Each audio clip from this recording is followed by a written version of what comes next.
This episode, along with hundreds of others from Calaroga Shark Media, is available without commercials. Just look for the banner on your Apple Podcast app to subscribe and try it free for a month. Calaroga Shark Media.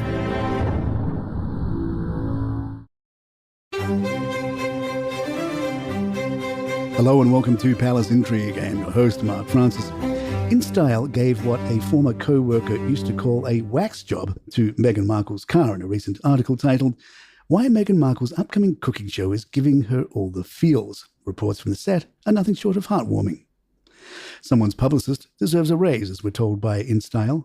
Just a few weeks after news broke that Meghan Markle's upcoming Netflix cooking show had finished wrapping its first batch of episodes, no word yet on whether or not she'll get a sophomore season, insiders are saying that the experience left her invigorated and excited.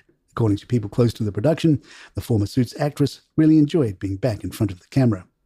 She was totally in her element, demonstrating her skills in the kitchen and sharing tips on how to be the perfect hostess.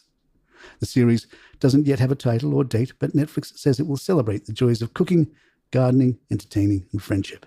An insider tells OK Magazine to expect cameos from big names like Prince Harry. Hopefully the show booker didn't charge for that one. And good friend Serena Williams. Royal commentator Maureen Callahan says Meghan can't read the room, telling GBN America. It's been rumoured for a long time that Meghan might write a memoir. There aren't many things left that Meghan can pull out of her hat in terms of garnering some relevance. The Netflix deal is all but dead. She's doing a cooking show, but I can't imagine many will watch it. The only other arrow in her quiver would be to write a scandalous memoir. It makes sense. It's not just her popularity that continues to decline, it's also her cultural relevance. There's a photo of Meghan with a friend wearing a £15,000 Cartier necklace. She can't seem to read the room. The American economy is at the top of concerns for the average American. They are feeling pinched. This display of wealth is not going down well. Meghan is already catching grief for not visiting the UK in, checks calendar, 2027. 3 years from now. Time travelers report that Meghan has made some sort of excuse for not attending the Invictus Games. Meanwhile, back in 2024, royal commentator Lee Cohen told GB News, "From all the accounts that I've read, Harry will be coming solo without Meghan." Host Nana Akua isn't buying Meghan's excuse 3 years from now that this is all about security. Nana said, "Security concerns? She's living in the United States where people bear arms all the time. We saw what almost happened to Donald Trump, and thank goodness he's still with us. It just seems a bit absurd for them to say, oh, it's security. They live in America." Perhaps, but after all Meghan has been through, including the Yellowstone supervolcano of 2025 and the Great California earthquake, one can understand how Meghan decided not to come to the UK 3 years from now. Palace Intrigue will be right back. Princess Beatrice attended Flackstock, a music festival dedicated to raising awareness and funds for mental health. The festival, now in its third year, honours the memory of Caroline Flack, the beloved British presenter who tragically died by suicide in 2020. Since its inception, Flackstock has raised over $650,000 for various mental health charities. Flack, known for hosting Love Island and The X Factor in the UK, passed away at 40, just 2 months after being charged with assaulting her boyfriend, Lewis Burton.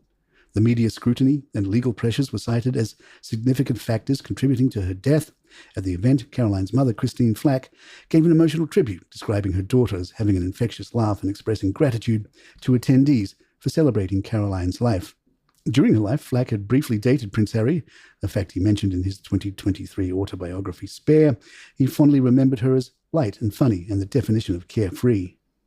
Princess Beatrice also attended a charity event at St Mary's and St John's School in North London.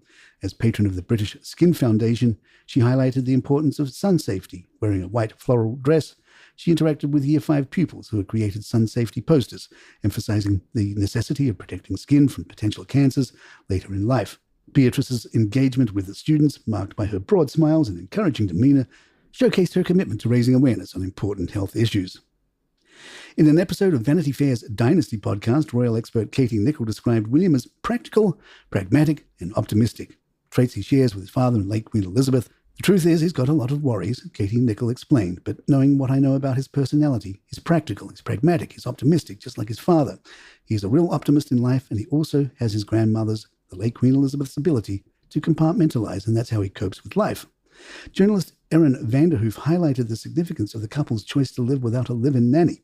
emphasizing their desire to protect their privacy despite their royal status.